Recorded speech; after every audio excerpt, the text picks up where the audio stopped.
Tout d'abord, est-ce que vous approuvez la tribune de Martine Aubry et de 17 autres signataires publiés dans Le Monde? Cette primaire, c'est la primaire des gauches et des écologistes. Écoutez, en tout cas, la tribune de Martine Aubry elle confirme qu'on a besoin d'une grande explication à gauche et on a besoin d'une primaire à gauche cet automne où on va pouvoir débattre publiquement et trancher démocratiquement. Et moi, je voudrais dire à Manuel Valls qu'il ne doit pas avoir peur du débat, il ne doit pas avoir peur de la confrontation, il ne doit pas avoir peur de la primaire. S'il pense être le mieux placé pour indiquer la voie à suivre pour la gauche pour les 5 prochaines années, qu'il se présente à la primaire. Si c'est François Hollande, qu'il se présente, mais qu'il laisse les autres responsables de gauche qui souhaitent candidater à cette primaire s'exprimer. Moi, je ne sais pas, je suis comme tous les Français, je ne sais pas laquelle de ces candidats sera le plus convaincant, mais je veux qu'il débatte au grand jour du contenu. Alors Manuel Valls, il a répondu à cette tribune, il n'y voit pas le début d'une proposition. Comment vous recevez sa contre-attaque? Notre aussi, on est plutôt jeunes. Parce que je pense que dans ce pays, il faut féminiser. Il veut dire quoi? Qu'il n'y a qu'une seule politique possible, qui est la sienne? Enfin, c'est absurde quand même. On peut pas, après 4 ans au pouvoir, avec de si mauvais résultats sur le chômage, on peut quand même pas dire que c'est la seule politique possible. Moi, je veux dire, la politique que défend Manuel Valls, elle est parfaitement admissible, il y a des arguments. Mais il y en a d'autres qui sont possibles et il faut pouvoir en débattre. Il peut pas faire comme s'il y a d'un côté la gauche responsable du gouvernement et de l'autre des crypto-marxistes protestataires. Enfin, écoutez, Yannick Jadot, moi-même, on n'a pas des têtes de crypto-marxistes protestataires. Donc sur le CICE, sur le traité budgétaire européen, il y a des alternatives. Et donc il faut pouvoir en débattre. Et Manuel Valls ne doit pas avoir peur du débat et ne doit pas réagir comme ça de façon excessive et en refusant la confrontation démocratique dont la gauche a besoin cet automne. On ne peut pas laisser la droite débattre seule face aux Français tout cet automne. C'est précisément ce qu'il reproche à cette tribune et à ceux qui s'opposent à cette loi, de ne pas faire de contre-proposition. Qu'est-ce que vous proposez à la place de la loi El Khomri, par exemple?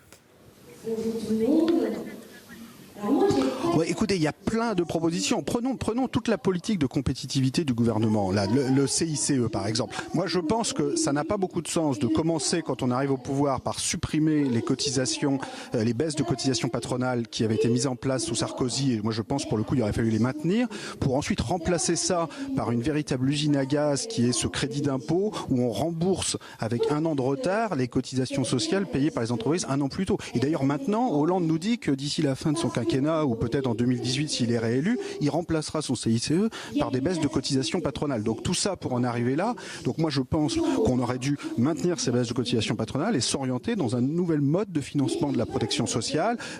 Manuel Valls veut augmenter la TVA indéfiniment. Moi je pense qu'il faut mieux reposer sur la CSG. On peut faire une réforme fiscale à partir de la CSG progressive. Tous ces débats doivent avoir lieu. On ne peut pas faire comme si il n'y avait qu'une seule position à gauche et que si on n'est pas d'accord avec le gouvernement, c'est qu'on est des dangereux archaïque. Enfin, c'est quand même cette façon de refuser le débat de la part des membres du gouvernement.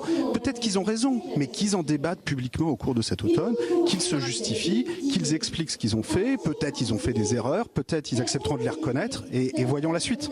Dernière question, vous dites la nécessité d'une primaire à gauche. Martine Aubry a dit hier soir que si François Hollande était candidat, il n'y avait pas besoin de participer à cette primaire. Est-ce que pour vous, il doit y participer? Qu'est-ce qu'on attend pour en débattre? Oui, bien sûr. Écoutez, ça c'est l'opinion de Martine Aubry, mais moi je pense que la primaire, elle doit avoir lieu de toute façon. Il y a une primaire de droite avec une date de dépôt des candidatures qui a été fixée par la droite au 9 septembre, avec un vote qui a lieu fin novembre. Eh bien, je pense que la gauche doit avoir plus ou moins le même calendrier. On peut faire ça une semaine avant, une semaine après la droite, mais il faut impérativement qu'au mois de septembre, au mois d'octobre, au mois de novembre, on puisse débattre. Et l'idée qu'un président en exercice ne peut pas venir faire 2, 3, 4 ou 5 débats télévisés. Écoutez, la semaine dernière, il a trouvé 2 heures en plein Conseil européen pour aller parler sur France Inter. Et il ne pourrait pas, pendant 3 mois d'automne, aller faire 3 ou 4 débats télévisés. Enfin, c'est invraisemblable. Les Français soutiennent à 80% l'idée d'une primaire. Il y a une demande démocratique et il faut le faire. Et Merci. je vais continuer. Vous voyez que les débats continuent derrière moi et je vais les rejoindre. On vous laisse aller rejoindre le débat. Merci beaucoup Thomas Piketty. Merci. En direct de Lille pour cette réunion publique sur la primaire à gauche justement. Et merci à Damien Deparnay qui a permis ce duplex.